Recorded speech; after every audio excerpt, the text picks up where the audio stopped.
अब देखिए, कल तक हम लोग कहाँ तक पढ़े थे? पावना पढ़ चुके थे, नील हम लोग पढ़ चुके थे। अब जो हमारा अगला है सन्यासी पढ़े थे ना। सबसे पहले सन्यासी विद्रोह पढ़ लिए थे। सन्यासी विद्रोह का चर्चा किस किताब में लिखा हुआ है? वाह, पीछे पलटना पड़ रहा है। हाँ,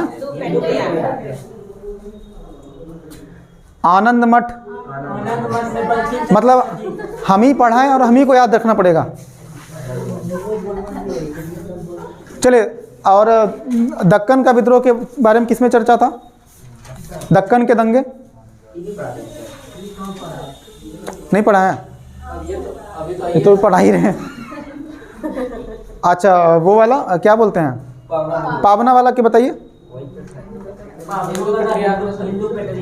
हिंदू पेट्रियार्ट, ठीक है। उसके बाद एक और कौन बचा था? नील दर्पण में नील विद्रोह वाला पढ़ चुके। अब हम लोग देखते हैं दक्कन के दंगे। 1875 में हुआ था ये, और ये महाराष्ट्र के क्षेत्र में हुआ था। अब इस विद्रोह का होने का, दक्कन का जो दंगा हुआ, ये भी एक प्रकार का किसान विद्रोह ही है। और मामला किस चीज़ का है? कॉटन। यहीं से मामला बढ़ा है। तो इसको पहले समझ लेना अच्छे से, ये कॉटन का मामला क्या था। देखिए, अमेरिका में गृह युद्ध चल रहा था, ठीक है। अमेरिका में गृह युद्ध के वजह से क्या हुआ, तीनों का फिगर बना रहे हैं आपको। यहाँ यूएसए है आपका, यहाँ आपका यूके, ब्रिटेन, और यहाँ आपका इंडिया। इस फिगर के माध्यम से आराम से इस घटना को समझिएगा। अमेरिका में 1860 में गृह युद्ध चल रहा था। गृह युद्ध किस बात का था भाई? पहले उस मैटर को समझ लेते हैं, उसके बाद आपको इसका कनेक्शन आप आराम से समझ लीजिएगा। अब देखिए, अमेरिका, आप जैसे ये मान लीजिए अमेरिका है, फिगर मोटा मोटी रफ डायग्राम है। अमेरिका का ये उत्तरी क्षेत्र है, और ये आपका क्या है? दक्षिणी क्षेत्र है। ये उत्तर का क्षेत्र है, और ये क्या है? दक्षिण का क्षेत्र है। अब देखिए, उत्तर के क्षेत्र में जो लोग रहते थे वो उद्योगपति लोग रहते थे। बड़े बड़े जो अमीर क्लास के लोग थे वो लोग कहाँ रहते थे? इस, देखिए ऐसे समझिए, अमेरिका में उत्तर में गैर कृषि कार्य होता था। गैर कृषि, क्योंकि ज़्यादातर इंडस्ट्री कहाँ पर लगा हुआ था? अमेरिका में उत्तर की तरफ लगा हुआ है। आज भी जब अमेरिका में जो डेट्रॉयट का जो क्षेत्र देखते हैं, वो मोटर व्हीकल के लिए बहुत ही फेमस जगह है। वहाँ पे ऑटोमोबाइल इंडस्ट्री सबसे ज़्यादा, अगर आज भी अमेरिका में जो व्हीकल्स वगैरह बनता है वो कहाँ बनता है? उत्तरी क्षेत्र बनता है। वहाँ का एक फेमस क्षेत्र का नाम क्या है? डेट्रॉयट। डेट्रॉयट में बहुत सारा, मतलब वहाँ पे जब आपको वर्ल्ड ज्योग्राफी पढ़ाएंगे तो डेट्रॉयट के बारे में और ज़्यादा डिटेल पढ़ाएंगे आपको, ठीक है। तो मोटर व्हीकल्स कंपनी आज भी आपको दिख रहा है। मतलब अमेरिका का उत्तरी क्षेत्र में यहाँ पर जो फैक्ट्री वगैरह ज़्यादा लगा था, जबकि अमेरिका में जो खेती का काम होता था वो साउदर्न पोस्ट में होता था, क्योंकि यहाँ पर ज़्यादा बारिश वगैरह नहीं होती है। अमेरिका में उत्तरी क्षेत्र में बारिश उतनी नहीं होती है, जबकि दक्षिण के क्षेत्र में बारिश ज़्यादा होती है। इसलिए खेती का काम किधर होगा? साउथ में होगा। यानी यहाँ पर गैर कृषि कार्य होगा, तो यहाँ पर क्या होगा? कृषि कार्य। तो जहाँ पर कृषि कार्य होगा वहाँ पर जमींदार ज़्यादा होगा, जमींदार। और यहाँ पर कौन ज़्यादा होगा? उद्योगपति। तो अमेरिका में उत्तरी क्षेत्र में उद्योगपति रहता था, जबकि दक्षिणी क्षेत्र में कौन रहता था? जमींदार। अब सवाल उठता ये है कि उद्योगपति के अंदर जो फैक्ट्री है, तो फैक्ट्री में काम करने के लिए मजदूर चाहिए या फिर दासों की ज़रूरत है? क्योंकि दास और मजदूर अलग अलग होता है। दास का मतलब क्या? किसी भी व्यक्ति को आप अपने काम के लिए खरीद लीजिए, वो क्या बन गया? आपका दास बन गया। जबकि मजदूर को आप खरीद नहीं सकते हैं, मजदूर की चलती है मर्जी। अगर वो आपके घर में काम करेगा तो बाकायदा आपको उसको तनख्वाह देना पड़ेगा, सैलरी देना पड़ेगा, और उसकी मर्जी है, काम करना चाहेगा तो करेगा, नहीं तो वो जा सकता है। जबकि दासों के साथ अपनी मर्जी नहीं चलती है, उसको तो आप खरीद कर ला रहे हैं। तो मजदूर कहाँ रहेगा बताइए? मजदूरों की ज़रूरत किसको है? उद्योगपति को मजदूरों की ज़रूरत है, जबकि जमींदार को किसकी ज़रूरत है? इनको चाहिए दास, और इनको क्या चाहिए? मजदूर। अब समस्या था वहाँ पर कि जब गृह युद्ध चल रहा था 60 में, तो ये जो दास प्रथा का जो अंत किया गया था अब्राहम लिंकन के माध्यम से, प्रॉब्लम वहीं से छिड़ गया। तो ये जो उद्योगपति लोग थे, इनका ये मानना था कि दास प्रथा बहुत ही अमानवीय और गलत काम है। ठीक भी लग रहा है सुनने में, किसी को आप गुलाम बना करके ज़बरदस्ती काम करवा रहे हो, जो मन चाहो वो काम करवा सकते हो, ये अपने आप में क्या है, अमानवीय कृत्य ही तो है। अगर मानव का खरीद फरोख्त हो रहा है तो इसको आप अमानवीय कृत्य ही बोलेंगे। तो दक्षिण उत्तर के लोगों ने दक्षिण का जो ये जो दास प्रथा था उस पर सवाल उठाया, क्योंकि उस समय चुनाव चल रहा था। अच्छा, चुनाव में अमेरिका में उत्तर की तरफ से कौन इलेक्शन में खड़ा हुए थे? राष्ट्रपति चुनाव चल रहा था। यहां से चले थे अब्राहम लिंकन, अब्राहम लिंकन, जबकि साउथ से कौन आए थे? Jefferson Davis. जेफरसन, ये आ रहा है कैमरा में, कट तो नहीं रहा ना? अब देखिए, राष्ट्रपति चुनाव चल रहा था, और राष्ट्रपति चुनाव में जो देखिए चुनाव जब भी होता है तो लोग कैंपेन करता है, और कैंपेन जब हो रहा था उसी टाइम में अब्राहम लिंकन का ये कहना था कि जब हम राष्ट्रपति बनेंगे तो हम हमेशा के लिए दास प्रथा को खत्म कर देंगे। दास प्रथा बहुत ही गलत चीज़ है। तो इनका कहना है कि दास प्रथा अगर आप खत्म करोगे तो फिर हम खेती कैसे करेंगे? क्योंकि कृषि करने के लिए हमको दासों की जरूरत है। अब बिना दासों का खेती नहीं होगा। आप तो उद्योगपति हो, बड़े लोग हो, आपको क्या टेंशन है? आप तो मजदूर से काम चला लोगे। लेकिन दास के बिना खेती नहीं हो पाए, मजदूर खेती नहीं कर सकता है। खेती करने के लिए दासों की आवश्यकता है। इनका कहना था कि दास प्रथा एक अमानवीय कृत्य है, गलत है। आपको अगर खेती करवाना है तो आप मजदूर को रख लो, जो खेती करने के लिए उसको कॉन्ट्रैक्ट पे रख लो, उसको सैलरी दो। बोला कि नहीं, दास सस्ते मिलते हैं और इनको एक बार खरीदो काम चल जाएगा। ये सस्ता, मतलब सीधी सी बात है, कृषि में लागत बढ़ जाता ना। दास को अगर आप ले आते हो सस्ता पड़ेगा, अब मजदूर को अगर आप रखोगे सैलरी पर तो ज़्यादा महंगा पड़ेगा। तो विवाद शुरू हुआ वहीं से, दास प्रथा पर। तो अब्राहम लिंकन की हालांकि इसी दास प्रथा के मुद्दे पर हत्या भी हो जाती है। अब्राहम लिंकन का इसी मुद्दे में हत्या हो जाता है। तो सुनिए, 1860 में जब गृहयुद्ध होगा तो क्या होगा? ये दास प्रथा को अवैध घोषित कर देगा। तो जब आप दास खेती ही नहीं कर पाएंगे तो फिर उस साल प्रोडक्शन होगा। और अमेरिका में कॉटन की खेती बहुत ही फेमस था उस समय। तो कॉटन की खेती बाधित होने का सबसे बड़ा रीज़न क्या था? अमेरिका में गृहयुद्ध के वजह से जो दास प्रथा पर जो मामला चल रहा था उसके वजह से वहाँ पर क्या हुआ, खेती रुक गया। और ये काफ़ी टाइम तक खिंचाया, मामला बहुत आगे तक खिंचाया था। तो वहाँ पे अचानक से क्या हो गया, गृहयुद्ध के वजह से जो ब्रिटेन को कॉटन आ रहा था अमेरिका के माध्यम से, अब वो कॉटन आना क्या हो जाएगा, रुकेगा ना। अब जो कॉटन यूएसए से आ रहा था, अब वो कॉटन क्या होगा, कम आएगा। यहाँ पर भी फैक्ट्री को कॉटन चाहिए। तो ऐसे में क्या करेगा, ये भारत के किसानों को बोलेगा अपने ठेकेदारों के माध्यम से कि आप यहाँ से हमको कॉटन भेजो। तो भारत क्या करेगा, बोलेगा ठीक है, आपको ज़्यादा कॉटन चाहिए, आपको हम कॉटन का देंगे, उपलब्ध कराएंगे। तो भारत में जो दक्कन का क्षेत्र है, यहाँ पर क्या काली मिट्टी पाई जाती है, और काली मिट्टी में कॉटन का पैदावार ज़्यादा अच्छे से होता है। तो फिर यहाँ पे जो साहूकार थे, मतलब जो ठेकेदार थे, जो ब्रिटिश के माध्यम से जो जमींदार वगैरह का जो चुनाव हुआ था, उन लोगों का कहना था ठीक है, हम यहाँ पर आपको हम कॉटन की खेती करेंगे। तो खेती करना शुरू हुआ, यहाँ से कॉटन ये लोग भेजना शुरू कर दिया। और यहाँ से तो कॉटन उतना ज़्यादा नहीं मिल रहा था, तो काम चलने लगा। लेकिन धीरे धीरे जैसे जैसे अमेरिका में गृहयुद्ध की जो सिचुएशन था वो कम हो गया, मतलब चीज़ें जब नॉर्मल हो गया, तो उसके बाद फिर से कॉटन ज़्यादा भेजने लगेगा। जब ये गृहयुद्ध खत्म हो जाएगा तो कॉटन फिर से आने लगेगा यहाँ से। और ऐसे में भारत का कॉटन चाहिए इनको। वैसे भी भारत की कॉटन की क्वालिटी उतनी अच्छी नहीं है, और यहाँ का कॉटन का क्वालिटी क्या है, ज़्यादा अच्छा है। तो इस वजह से अब देखिए, अब ये जब यहाँ पर कॉटन का डिमांड किए थे, बात को समझिएगा, जब यहाँ से कॉटन आना कम हुआ था, जब ये भारत से कॉटन का डिमांड किए थे, तो अचानक से क्या हो गया, यहाँ पर भू राजस्व की राशि भी बढ़ा दिया। भू राजस्व की राशि जो है बढ़ा दिया। बोला कॉटन की खेती करोगे तो मुनाफा ज़्यादा होगा, तो टैक्स भी क्या करना पड़ेगा, ज़्यादा देना पड़ेगा। तो बोला आपको भू राजस्व जो है 50% देना पड़ेगा, 50% टैक्स देना पड़ेगा। उस समय तो किसानों को भी लगा कि चलो ठीक है, मुनाफा भी ज़्यादा होता है, अगर आधा आधी भी लेता है तब भी हमारे पास आधा तो बचेगा ना, तो बहुत है, सही है। लेकिन जब गृहयुद्ध समाप्त हुआ, तो जब यहाँ से कॉटन फिर से आने लगेगा, तो अब ये कॉटन खरीदेगा भारत से उतना ज़्यादा मात्रा में नहीं।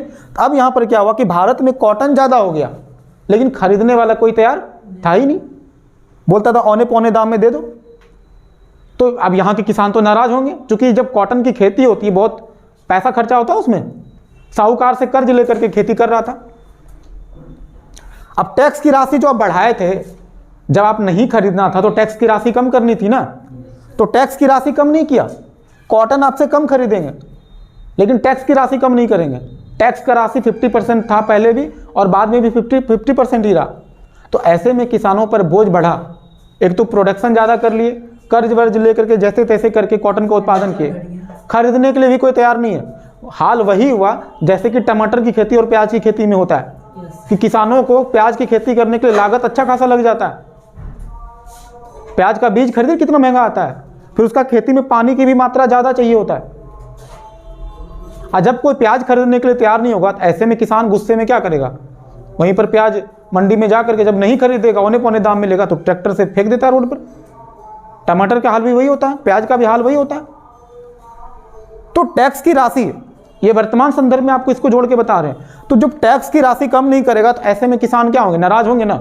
एक तो जो साहूकार था मौके का फायदा उठाया, साहूकार और जिसको महाजन आप कहते हैं, वो क्या किया, चालाकी क्या किया कि अब धीरे धीरे किसानों को अपना जमीन गिरवी रखने के लिए मजबूर कर दिया, क्योंकि पैसा चुकाया नहीं था। किसान जो पिछला बकाया लिया था साहूकार से वो पैसा नहीं चुकाया, तो बोला कि तुम अपना पैसा चुकाओगे एक शर्त पे, या तो तुम अपना जमीन गिरवी दे दो या तो मेरे घर में काम कर लो। तो जो किसान कल तक अपने भूमि का मालिक था अब वो क्या बन जाएगा, मजदूर बन जाएगा। मालिक से सीधा मजदूर बन गया, जमीन भी उसका हड़प लिया साहूकार ने। तो ये जो कृषि के वजह से, यानी कि ये जो भू राजस्व की राशि, यानी कि जो कॉटन का मामला था, इसी वजह से दक्कन के दंगे हुआ। मतलब किसान इतना नाराज था, आप सोच दीजिए कि लोगों का गुस्सा का लेवल आप देखिए। ये घटना कब का है, 75 का। गुस्से का लेवल देखिए, जहां थाना में जाके आग लगा देते थे, पुलिस अधिकारियों की खुलेआम हत्या होने लगी थी। साहूकार का तो घर जा करके, साहूकार जो महाजन था, जिस कागज पे ठप्पा लगवाया था अंगूठे का, अंदर घुस करके साहूकार को पहले पीटता था, फिर ताला खुलवाता था, अंदर जाता था, जितना भी कागज था सब में आग लगा दिया। ना रहेगा तुम्हारे पास प्रूफ, नाम से कल डिमांड करोगे। जमीन का कागज ही जला देता था। और जो जमींदार या साहूकार थोड़ा सा टेढ़ी बतियाता था उसको वहां पर पीटा भी जाता था।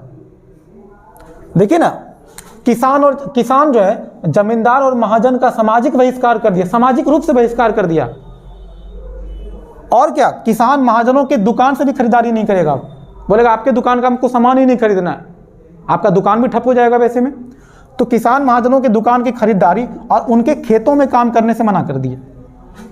ये छोड़ो, नाई, धोबी और जितने भी अन्य वर्ग थे, जैसे कि बर्तन बनाने वाला सब जो होता है, वो लोग भी बोला कि आपके घर में हम काम नहीं करेंगे। इतना लेवल पे विद्रोह था, जबकि पहले इन लोगों की स्थिति उतनी अच्छी नहीं थी कि ये मना कर दें। नाई बोला आपके घर में बाल नहीं जाएंगे काटने के लिए, आपका बाल ही नहीं काटेगा। जहां जमींदार देखा, साहूकार देखा, बाल बड़ा है तो बड़ा ही रहेगा, बाल नहीं काटेगा, आप अपने से काट सकते हो तो काट लो। इस लेवल पे विरोध चल रहा था। मेन बात है, जब कोई भी चीज़ सामाजिक रूप से जब विरोध होता है, जब सारे किसान एक हो जाएंगे, तब तो ये नाई धोबी का भी तो मन थोड़ा सा बुलंद रहेगा ना। ठीक भी था अपने आप में। तो सभी लोग काम करने से, महाजनों का काम करने से मना कर दिया, और यही सामाजिक बहिष्कार जो है दंगे में परिवर्तित हो गया। जगह जगह जा करके थाने में भी आग लगा देते हैं। अब आप सोचिए, किसानों का, नाई का, धोबी का, इन लोगों का इतना जो हिम्मत बढ़ा, ये हिम्मत इतना अचानक से कैसे बढ़ा, कॉन्फिडेंस कैसे आया इस लेवल पे? इसका रीजन था 1857 की क्रांति।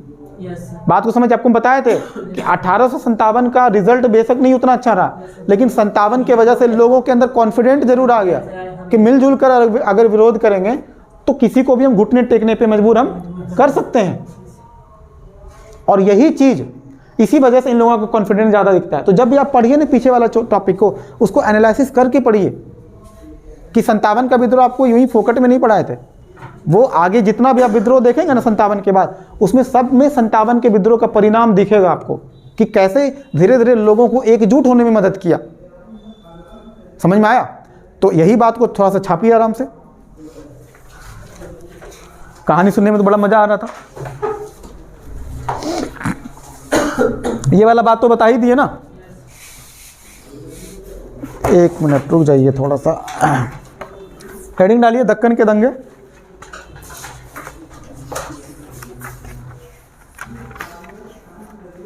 लिखिए,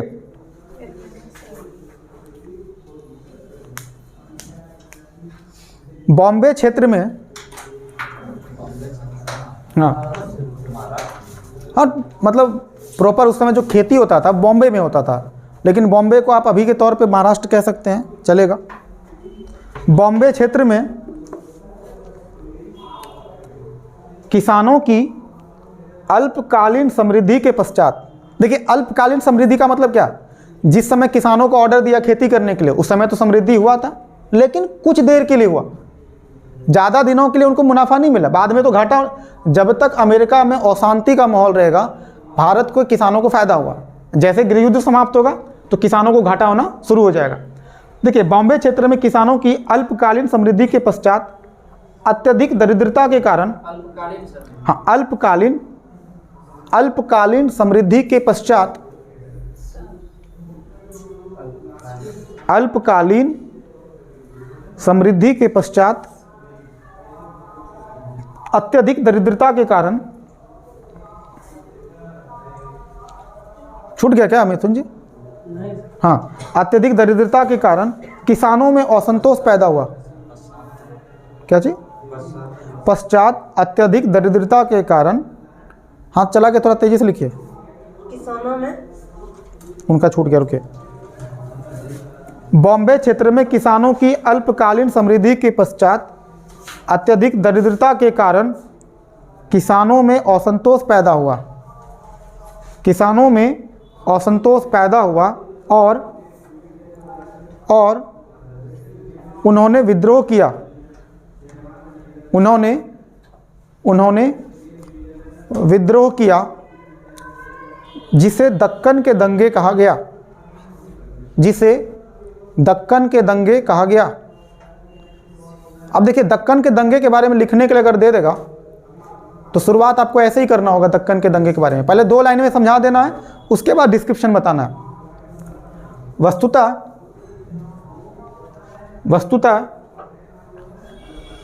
1860 में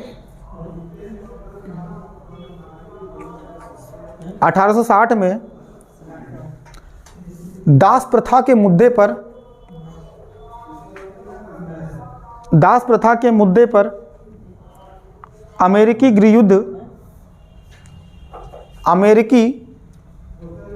युद्ध आरंभ होने के कारण, अमेरिकी गृह युद्ध आरंभ होने के कारण, अमेरिकी गृह युद्ध आरंभ होने के कारण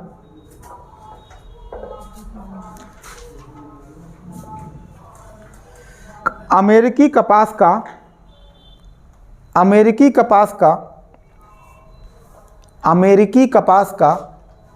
यूरोप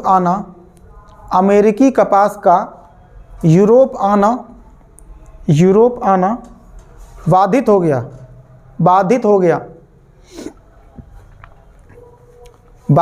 गया।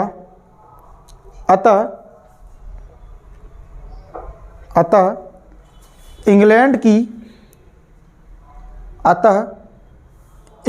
की कपास आवश्यकताओं की पूर्ति के लिए, इंग्लैंड की कपास आवश्यकताओं की पूर्ति के लिए भारत के दक्कन क्षेत्र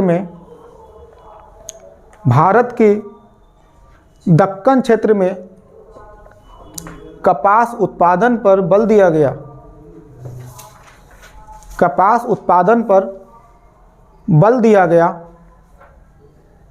गया। फलतः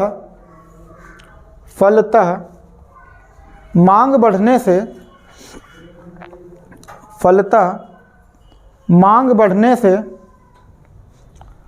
रैयतों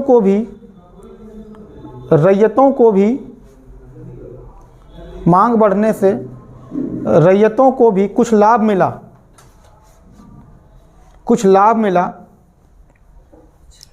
इसी समय ब्रिटिश सरकार ने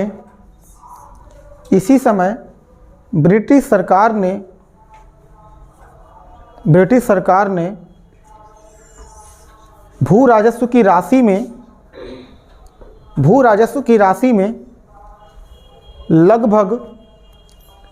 लगभग 50% तक की वृद्धि कर दी गई।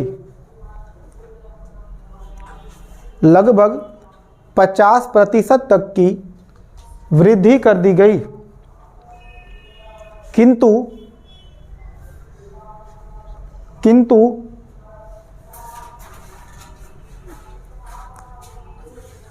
किंतु जब गृह युद्ध समाप्त हुआ, जब गृह युद्ध समाप्त हुआ और अमेरिका इंग्लैंड व्यापार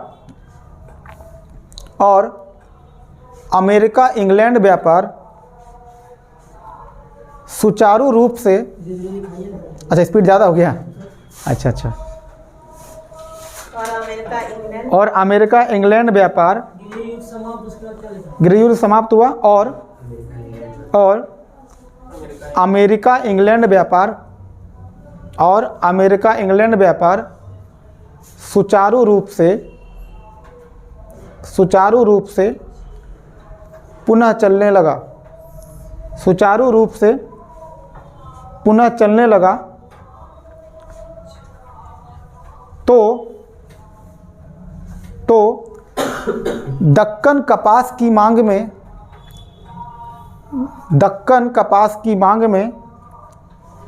कमी आई। दक्कन कपास की मांग में कमी आई। फलतः कपास उत्पादकों को मंदी का सामना करना पड़ा। मंदी मतलब क्या होता है? जब मार्केट में डिमांड नहीं हो और सप्लाई ज़्यादा हो, उसको क्या बोलते हैं? मंदी। ठीक है, लिख लिया यहाँ तक। मंदी, जबकि बढ़ाई गई भू राजस्व की राशि में,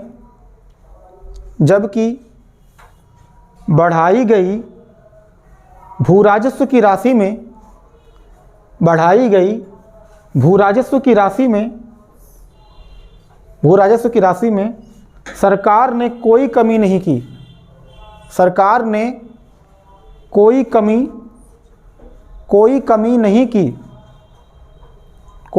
नहीं की। अतः किसानों के कष्ट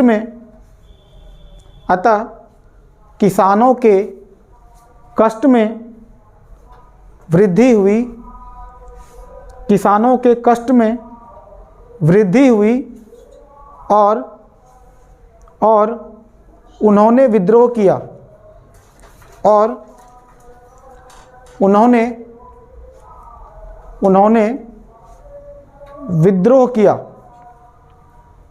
पैराग्राफ चेंज कीजिए।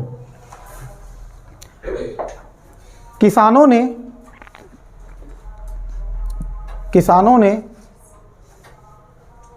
जगह जगह, पैराग्राफ चेंज करने का मतलब ये नहीं कि अगला लाइन में एकदम सटा के लिख देना है। देखिए, पैराग्राफ चेंज करने का मतलब क्या होता है कि जैसे आप ये लाइन आप लिखे, पूरा लिखना यहाँ से है, ठीक है ना, पर सटा के नहीं लिखना। एक लाइन, दो लाइन छोड़ देना है पहले, उसके बाद यहाँ से लिखना है। बात समझ में आया? देखिए, किसानों ने जगह जगह महाजनों एवं जमींदारों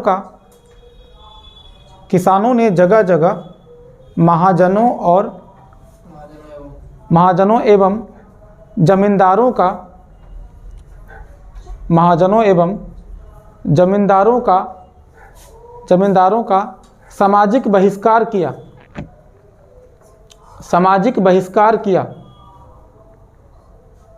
जिसके तहत किसानों ने महाजनों की दुकानों से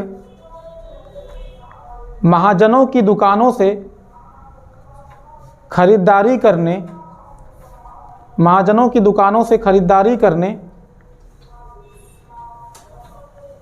उनके खेतों में कार्य करने से,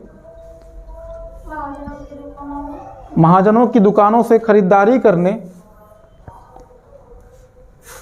उनके खेतों में कार्य करने से कॉमा दे दीजिएगा, महाजनों की दुकानों से खरीदारी करने उनके खेतों में कार्य करने से मना कर दिया, उनके खेतों में कार्य करने से मना कर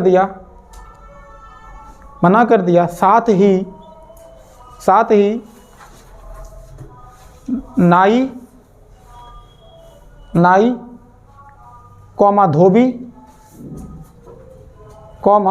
धोबी और अन्य सामाजिक वर्गों ने भी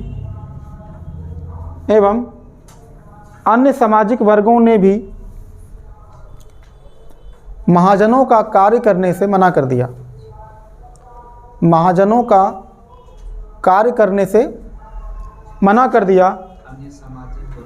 अन्य सामाजिक वर्गों ने भी महाजनों का कार्य करने से मना कर दिया, महाजनों का कार्य करने से मना कर दिया।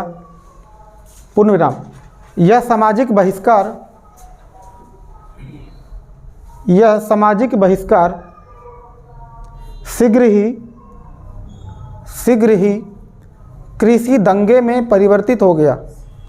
शीघ्र ही यह सामाजिक बहिष्कार, आज क्या हो गया, या तो हाँ हम ही ज़्यादा तेज बोल रहे हैं। यह सामाजिक बहिष्कार शीघ्र ही कृषि दंगे में, हम मेन बात है आगे देख करके जो लिखाते हैं ना, तो सामने में लगता है कि इनका हो गया है, तो हम इनके रफ्तार के हिसाब से लिखा देते हैं।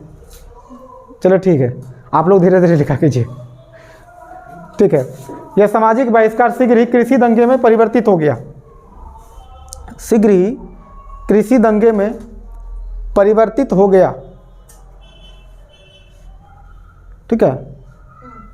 जब ब्रिटिश संस्थानों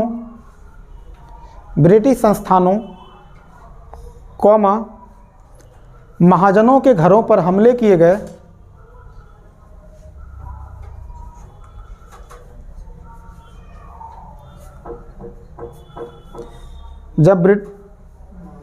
ये जब जो है ना काट दीजिए, जब ठीक नहीं लग रहा है सुन के, ठीक है ना।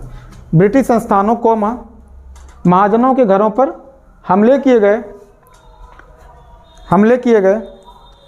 ऋण संबंधी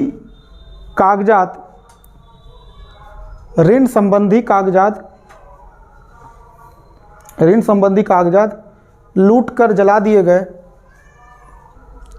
ऋण संबंधी कागजात लूट कर जला दिए गए। पूर्ण विराम।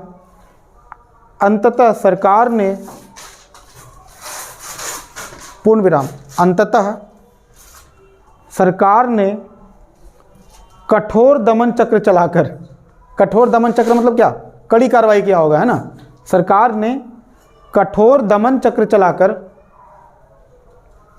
ये कोई सुदर्शन चक्र की तरह नहीं था, है ना। कठोर दमन चक्र मतलब क्या, एक साइकिल था जिसमें क्या बार बार सिपाही को भेजता था, 10 आदमी गया मार के आओ जी, फिर जब तक मार कराएगा दूसरा फिर 20 आदमी तैयार रखा है कि फिर जो ज़्यादा बोलेगा टेढ़ी बतियाएगा फिर से धोना है। तो ऐसे चला था इनका, कठोर दमन चक्र चलाकर आंदोलन समाप्त किया। और इसी क्रम में अब देखिए सरकार भी घुटने पर आ गया 1879 में, और इसी क्रम में 1879 में दक्कन कृषक राहत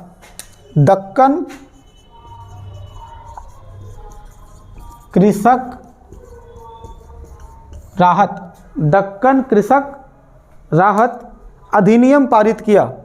दक्कन कृषक राहत अधिनियम, ये 1879 में आया था। दक्कन कृषक राहत अधिनियम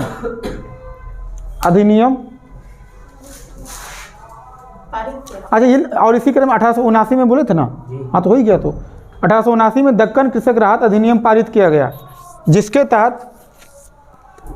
तहत कुछ समय के लिए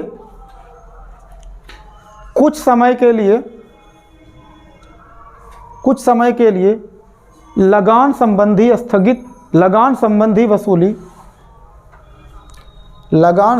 वसूली स्थगित की गई।